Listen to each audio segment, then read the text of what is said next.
va continuer toujours dans la réputation, bien sûr. Mais là, on va parler des pays, parce que ça concerne évidemment les pays aussi. On va parler de tourisme et de country branding. Donc le country branding, si j'ai bien compris, c'est en fait un pays ou une ville qui se met en scène d'une certaine façon pour être comme une marque. Est-ce que vous pouvez nous parler du cas de la France? Parce qu'on est quand même assez fort en tourisme, mais est-ce que sur Internet, ça se ressent? Est-ce qu'on est bon aussi là-dedans? Bonjour. Oui, alors on est très très fort en tourisme puisqu'on est la première destination mondiale. Alors il faut tempérer un petit peu parce qu'on est première destination mondiale en nombre de touristes qui viennent en France, parce que la France, et vous le partagez tous, est le plus beau pays du monde. Pas besoin d'en faire la démonstration. Par contre, on est les troisièmes en recettes, derrière les Espagnols et les Américains. Ce qui prouve qu'il y a déjà un petit problème entre le secteur du tourisme et ces touristes, notamment internationaux. Sur le country branding, moi je pense que maintenant c'est une norme pour tous les pays, notamment évidemment sur le tourisme.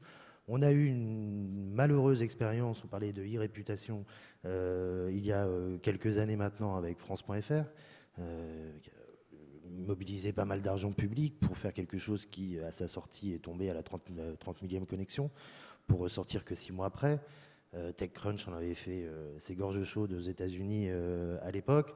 Donc en termes de réputation, on partait déjà mal. Donc ce qui a été fait et réalisé, on travaille dessus depuis 2 ans et demi avec nos équipes à Atout France, c'est d'essayer, c'est un espèce de grand mix de tout ce qu'on a entendu depuis une journée et demie ici, c'est-à-dire autour d'une marque, d'avoir une politique de contenu. La problématique d'un pays comme la France, c'est que son attractivité touristique n'est pas à démontrer évidemment. Sa diversité touristique est certainement une des plus importantes avec celle des États-Unis, puisqu'on a tout en France. Et l'organisation administrative française, que vous connaissez aussi bien, le fameux millefeuille administratif, fait que la seule compétence qui est partagée par l'ensemble des collectivités et l'État, donc les départements, les régions, les villes, les agglomérations et l'État, est la compétence tourisme. Ce qui fait qu'il y a un foisonnement énorme de contenu sur Internet produit par un foisonnement énorme d'acteurs qui ont leurs compétences, et c'est normal qu'ils y travaillent, mais ce qui est une grosse gageure à organiser, parce que c'est beaucoup d'argent qui est dilapidé, beaucoup de personnes qui travaillent bien, qui connaissent leur territoire. On parle de community management, il n'y a pas plus efficace pour une marque de territoire d'avoir le community manager qui habite dans la ville, par exemple, pour faire sa réputation, justement. Et on est aussi un secteur assez auto-centré et franchouillard, hein. On est dans le tourisme, donc la bonne bouffe, le vin, le territoire, la France que tout le monde aime, assez auto-centré et assez peu. Alors évidemment, nous, Atout France, avant Maison de la France, c'est son rôle, il le fait très bien, assez peu versé sur la promotion internationale. Je donne un chiffre qui est assez marquant et qui explique assez bien ça, je crois. La somme des budgets des collectivités territoriales à la promotion touristique de leur territoire en France, c'est 800 millions d'euros par an. Là-dessus, on a 90 à 95% qui sont dépensés vers les Français. Ce qui n'a aucun apport pour la croissance, ce qui est important pour les territoires, parce que le tourisme est avant tout franco-français. Mais quand on est la première destination mondiale et quand on a la richesse que l'on a, quand on a la diversité que l'on a, la singularité de notre offre, l'image de la France dans le monde, vous faites un sondage sur toute la population et notamment des pays émergents, si vous leur demandez, c'est une fois un pays à aller visiter, lequel c'est, en général ils vous répondent Paris, mais évidemment par extension c'est la France. Donc on a un gisier énorme de croissance. Alors sur le digital, qu'est-ce qu'on tente de faire? On a essayé de poser une stratégie et pas simplement des outils digitaux pour, comme le disait Jean-Marie Dru hier à l'ouverture du Hub Forum, organiser le secteur, enfin permettre, en tout cas mettre des outils à disposition pour essayer d'organiser le secteur, pour ce que j'ai fait quand on a lancé cette stratégie en mars de cette année, créer une équipe de France du tourisme à l'international, qu'on travaille tous ensemble autour d'une marque et de contenu. Vous pensez que les médias sociaux, ça a révolutionné le tourisme ou pas tant que ça? Alors, c'est Internet qui a révolutionné le tourisme. C'est un outil, surtout. Ouais, c'est-à-dire que ça le révolutionne évidemment sur la promotion, mais encore une fois sur l'organisation des choses. Ça l'a révolutionné déjà dans la distribution. 40% du e-commerce en France, c'est dans le travel. Alors évidemment, c'est beaucoup de billets de train avec nos amis de Voyage SNCF, c'est des avions, mais c'est aussi des voyages, de la location de meublés ou hôtelière, peu importe. C'est plus de 60% dans le monde. Donc c'est vraiment le secteur par excellence qui a profité et qui bénéficie d'Internet, au moins dans la distribution. Quand Google en 2010 achète 700 millions de dollars ITA, c'est pas, voilà, c'est qu'il a bien vu l'importance de tout ça. Néanmoins, c'est très compliqué parce que comment on organise aujourd'hui une multiplicité d'informations et avec les réseaux sociaux, une multiplicité d'autres personnes qui sont très importantes, notamment à l'international, où c'est souvent ce que l'on dit. Il est beaucoup plus efficace pour un Néerlandais, un Allemand ou un Américain de promouvoir notre destination parce qu'il l'a aimé donc sur ses réseaux sociaux vis-à-vis de ses amis et autres, que nous d'aller expliquer à quel point notre pays est merveilleux, cette destination, il faut absolument la voir et qu'il y a des promotions. C'est beaucoup plus engagement.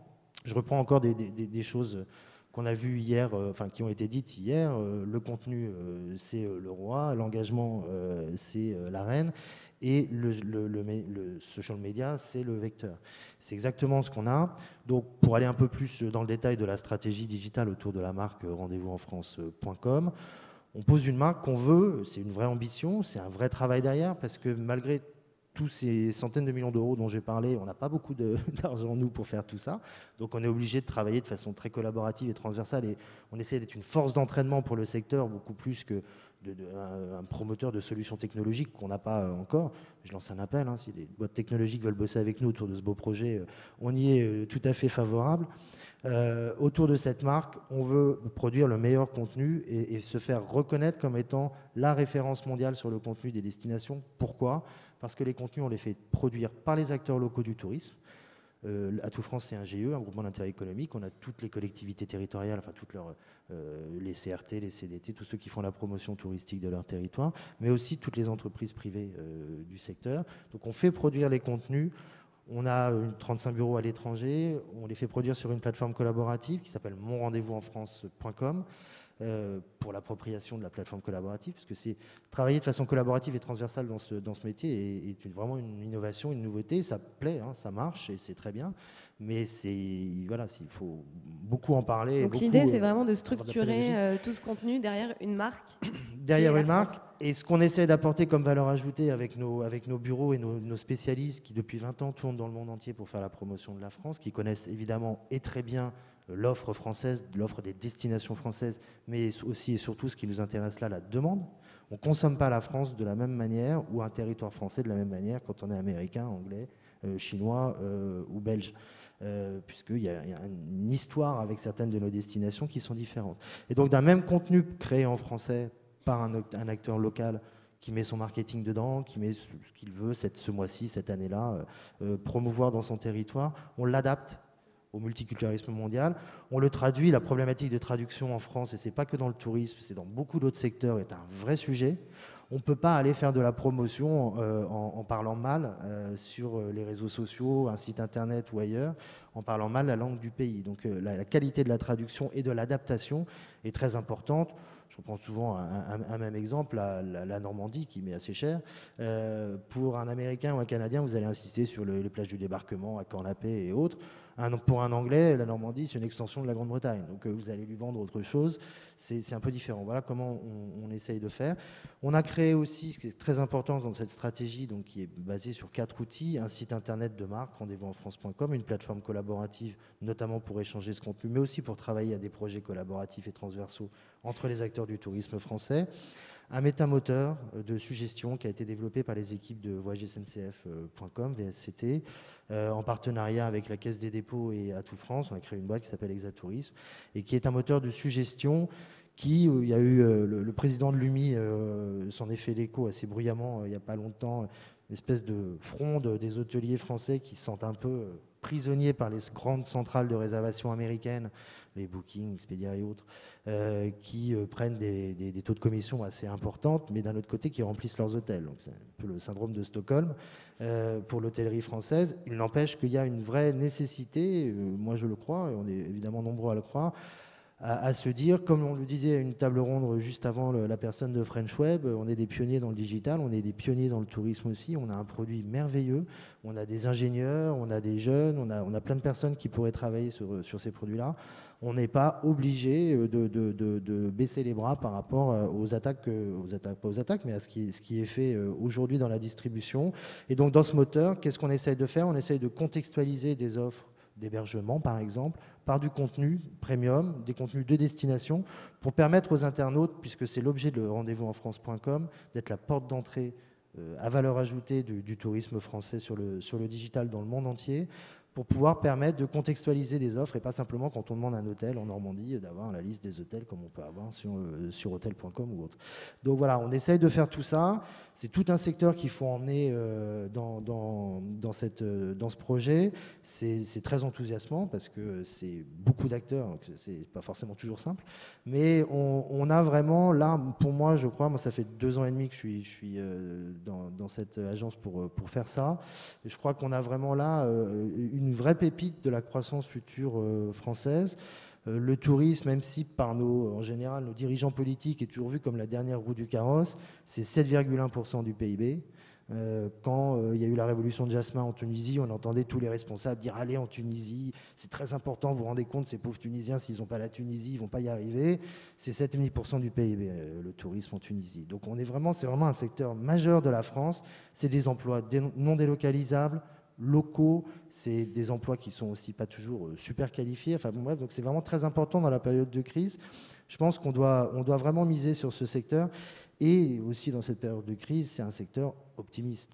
Vendre la France que tout le monde aime, son patrimoine, ses cathédrales, ses fleuves, ses campagnes, ses villes, son vin, sa gastronomie, c'est très enthousiasmant, c'est très, excusez-moi du terme, mais œcuménique. On a tous à peu près la même vision de la France du tourisme. Donc on peut travailler, c'est un secteur éminemment institutionnel avec des gens de partout. Et on travaille sur la même idée. Donc je pense que c'est d'ailleurs ce que je retiendrai un peu du hub de cette année, cette espèce de vent d'optimisme et d'espoir qui peut souffler sur le digital, et en l'occurrence moi avec le tourisme et digital, sur la conception et la perception qu'en France, on a vraiment des atouts énormes. On s'appelle Atout France, c'est pas pour rien. On a des atouts énormes que des fois, on n'utilise peut-être pas suffisamment bien et que tous ensemble, on devrait y arriver. Je reprends ce que disait Alexandre tout à l'heure. Moi, je me reconnais assez, même si je suis malheureusement un X, dans cette volonté de casser les codes des Y. Et le côté collaboratif et transversal, clairement, dans un milieu institutionnel comme le mien, est un vrai changement profond. Donc voilà, le country branding, moi je ne peux pas faire de grandes théories dessus. Je pense que ce qui est important, c'est qu'autour d'une marque, on puisse générer et distribuer le meilleur contenu. Voilà, l'important est d'organiser tout ça. Merci. Je voulais revenir sur la réputation. J'ai vu passer une question tout à l'heure, peut-être que vous allez pouvoir me répondre tous les trois. Est-ce que c'est utile d'être présent sur Twitter, par exemple, si on fait que 3 tweets par semaine? Est-ce que ça a d'intérêt? Tous les trois, allez-y, Jérôme. Je pense qu'il est toujours utile d'être sur Twitter. Alors, il y a des niveaux effectivement de vivacité de son compte, mais tout dépend. Si on a un compte, par exemple, très B2B, être peu actif présente quand même, enfin, si on est présent, présente quand même un intérêt. En revanche, quand on est sur un secteur d'activité où les concurrents ont des comptes très vivaces, avec des 20, 30, 40, 50 tweets par jour, si on n'en a que 3, on passe un peu en dessous, sous le radar. Emmanuel, vous êtes l'auteur d'un ouvrage « Communication de crise et médias sociaux ». Chez Thales, justement, est-ce que vous avez déjà dû gérer les crises ou est-ce que vous êtes prêt pour gérer les crises? On n'est jamais assez prêt en fait pour la crise, c'est ça le problème. Mais oui, on a géré des crises, on a plusieurs fois des situations de crise. Sur les médias sociaux, on n'a pas eu encore de véritables crises pour le coup, qui sont nées. Pour l'instant, enfin, je touche le bois, mais on s'en sort plutôt pas mal. Mais oui, après on se prépare et on veille. Alors on se prépare comment? La première chose, c'est déjà... on a mis une structure, on a une structure au sein de Thales qui est avec un community manager et des gens qui qui sont prêts à intervenir au cas où. Enfin, déjà, il y a cette structure qui existe, c'est déjà pas mal, ce qui n'est pas tout le cas des entreprises B2B. Et ensuite, on a une veille et on surveille un peu tout ce qui peut se dire. Voilà. Est-ce qu'il faut répondre à tous les commentaires systématiquement, comme on le ferait dans la vraie vie finalement? Faut négliger personne, même en cas de commentaires négatifs? Je pense qu'il faut négliger personne, mais qu'il y a quelques limites. C'est-à-dire quelqu'un qui arrive et qui est insultant, injurieux, diffamant, on ne le traite pas de la même manière que quelqu'un qui vient juste se plaindre parce qu'il a acheté un produit défectueux. Hein, donc je pense c'est un peu comme quelqu'un qui rentre dans une boutique. Hein, et qui dit regardez, j'ai acheté ce téléphone là et puis il marche pas bien, j'arrive pas à le faire, j'arrive pas à le connecter, etc. Et qu'il dit sur un ton un peu appuyé, on va essayer de résoudre son problème. Même s'il y a plein d'autres clients autour, on va essayer de résoudre son problème à chaud. Si c'est quelqu'un qui rentre en vous mettant une claque et en se mettant à hurler dans tous les sens, vraisemblablement vous aurez une réaction différente. Donc vous réglerez le problème, mais vous ne le réglerez pas devant tout le monde, donc vous ne le réglerez pas non plus sur votre page Facebook ou sur des réseaux sociaux. Il y a juste un point que je voulais rajouter, c'est qu'on a fait l'impasse jusqu'à présent sur une catégorie dans le social c'est les plateformes vidéo.